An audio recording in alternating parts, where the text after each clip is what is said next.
Hey mga bro, welcome back to the channel.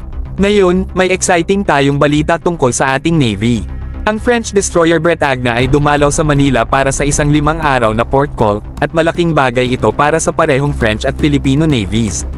Ang pagbisitang ito ay hindi lang tungkol sa pagpapakita ng isang astig na barko, ito'y tungkol sa pagpapalakas ng international relationships at pagpapahusay ng ating naval capabilities. Sa pagbisitang ito, nagkaroon ng maraming interaction sa pagitan ng mga French at Filipino Navy officers.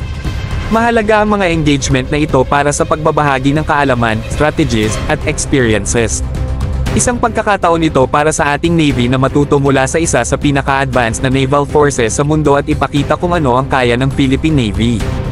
Ang port call ng Bretagne ay bahagi ng routine mission ng Marine National para ipakita ang freedom of navigation. Ipinapakita ng misyon na ito ang kahalagahan ng pagpapanatili ng open at secure seas, na mahalaga para sa global trade at regional security. Isa itong makapangyarihang pahayag laban sa anumang uri ng maritime aggression at pagpapakita ng solidarity sa mga bansa na pinahahalagahan ang kalayaan ng karagatan. Ang pagdating ng French Navy dito ay higit pa sa isang diplomatic gesture, ito'y isang strategic move na kapakipakinabang sa atin sa maraming paraan. Pinapalakas nito ang ating naval readiness at pinatitibay ang ating defense ties sa isang key European ally.